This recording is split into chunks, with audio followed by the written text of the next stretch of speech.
अभी जो हमारे गेस्ट हैं यहाँ पर पीछे बैक स्टेज पर, वो अभी तक जितने भी गेस्ट आए हैं उसमें से सबसे कम एज इनकी है। उनको आप सब गूगल बॉय ऑफ इंडिया के नाम से जानते हो। Please give a energetic and warm welcome to Kautilya Pandit.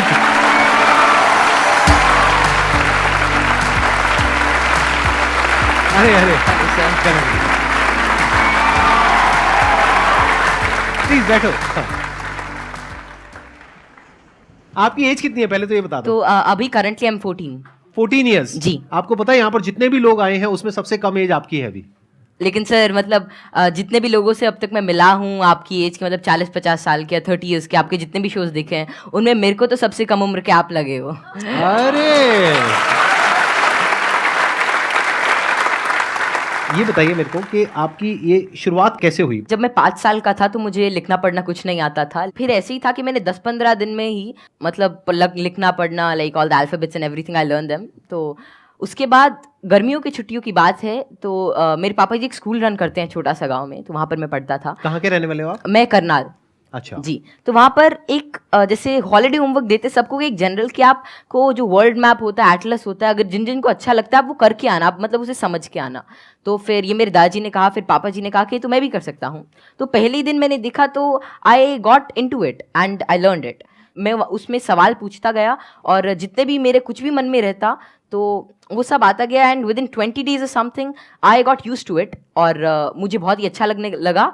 And जितना भी वर्ल्ड मैप वगैरह इस टाइप की रिगार्डिंग जितनी भी चीज़ें होती हैं, पॉलिटिक्स, इकोनॉमिक्स, वो सभी मुझे मतलब things were very easy for me. And उसी के बाद से लोग कहते गए कि नॉलेज बढ़ता गया और तब से मतलब यही है कि सीखने का प्रयास कर रहा हूँ। कुछ भी नई चीज़ मिलती है, like currently I am a student of 11th grade but I am learning things like astrophysics and quantum mechanics. तो I am not very into it but I like to study it and जितना भी मेरे से हो सकता है मैं उसके अंदर कोई नई चीज़ देखने का प्रयास करता हूँ और कोई नया सवाल पूछने की कोशिश करता हूँ, क्योंकि जितने भी ज़्यादा क्वेरीज, जितनी भी ज़्यादा माइंड के अंदर जो भी कोई क्वेश्चन आता है I try to get it forward और वैसे ही सारी चीज़ें आसान होती रहती हैं।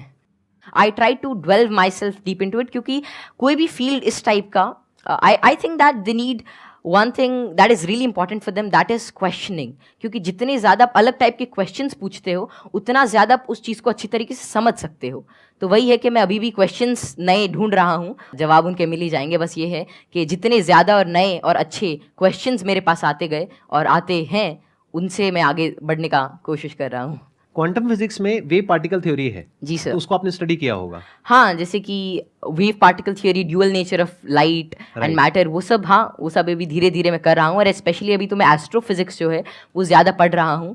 और जैसे कि डार्क मैटर है, डार्क एनर्जी है, तो या फिर माइक्रोवेव रेडिएशन है, बैकग्राउंड रेडिएशन, एक्सपैंडिंग यूनिवर्स, ये सारी चीज़ें मुझे काफ़ी इंट्रीग करती हैं और इनके बारे में मैं कुछ रिसर्च पेपर्स और अलग अलग चीज़ें अभी स्टडी कर रहा हूँ। तो 0 पॉइंट फील्ड के बारे में भी आपने कुछ स्टडी करी है? नहीं, अभी ज़्यादा नहीं। अभी मैं जनरली जैसे अभी मैं टाइप 1A सुपरनोवा और उनके जो एक्सपेंशन है, लाइफ साइकिल ऑफ स्टार, उनके बारे में अभी मेरी रीसेंट स्टडी चल रही है। मैंने आपकी YouTube पर एक वीडियो देखी थी जिसमें एक न्यूज़ एंकर आपसे कुछ पूछ रही थी और आप एक एक करके सारे सवालों के जवाब दे रहे थे। तो क्या अभी भी आप उस तरह से सवालों के जवाब दे सकते हैं? कोई भी आपसे कोई भी कैसा भी सवाल पूछेगा तो आप जवाब दे सकते हैं? क्योंकि ऐसा है कि नॉलेज तो एंडलेस है और सब कुछ तो कोई जान ही नहीं सकता।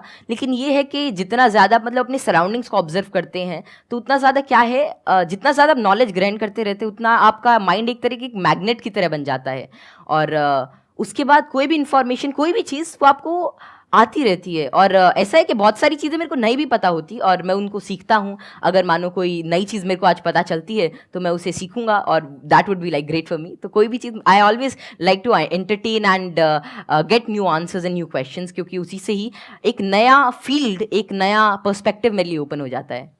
एक्सीलेंट जी। तो अब एक काम करते हैं, आप में से किसी के भी माइंड में कोई भी क्वेश्चन है किसी भी तरह का तो वो आप इनसे पूछिए।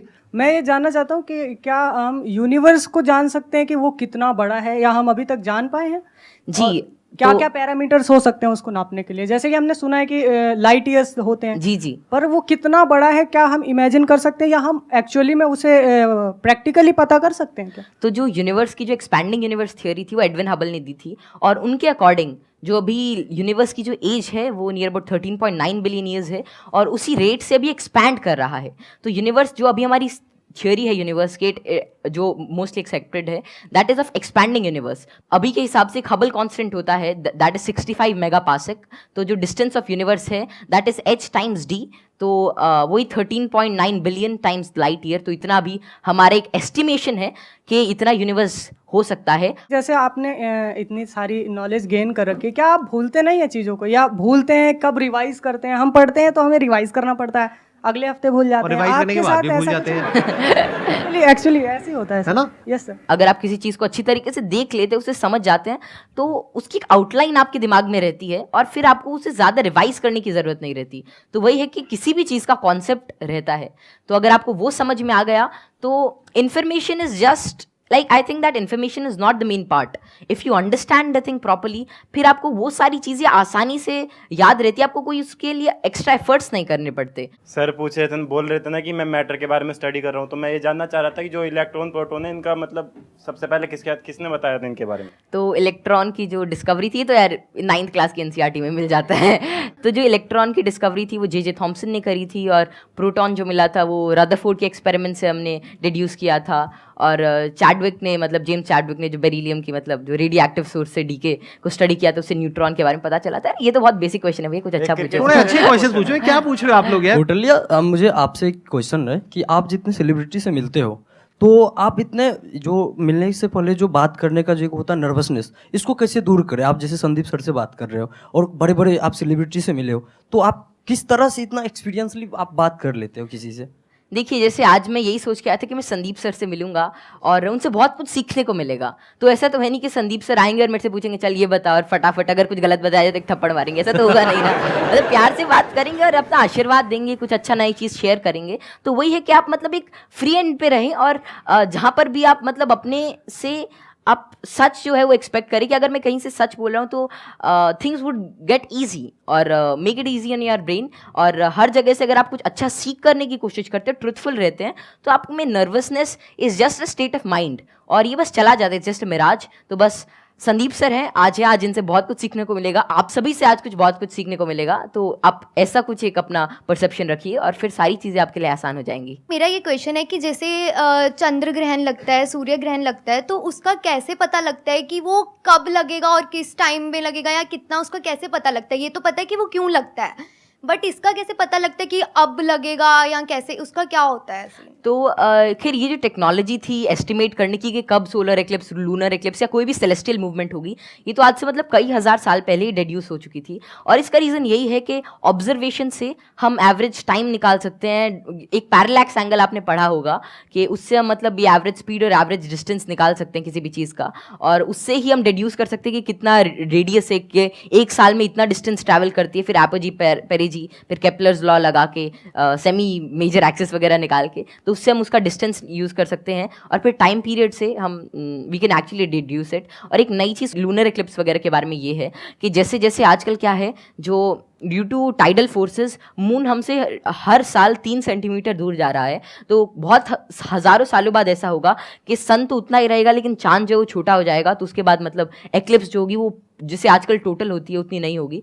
तो ये estimation it is done by using observation. और एस्ट्रोनॉमी एक ऐसा फील्ड है जो हज़ारों सालों तक ऑब्जर्वेशन से ही चला, और बहुत सारे पुराने साइंटिस्ट जैसे केपलर, गैलीली, आर्यभट्ट, जितने भी बड़े लोग थे जो पुराने ज़माने के, वे सभी ऑब्जर्व करते थे। उनकी ऑब्जर्वेटरीज होती थी कि कैसे कैसे जो हेवनली बॉडीज़ हैं ये इंटरैक्ट कर रही हैं, कैसे कैसे ट्रैवल कर रही हैं, इनमें क्या चेंजेस हैं, और उन्हीं सभी चेंजेस को एस्टिमेट करके, उन सभी को देख के आज हमने मतलब ऐसी सारी टेक्नोलॉजी को डिड्यूस किया है कि जिससे हम कर सकते हैं, एस्टिमेट कर सकते हैं उनका टाइम पीरियड, उनका डिस्टेंस, और कैसे वे एक्ट करेंगे। Excellent ji, big round of applause for him.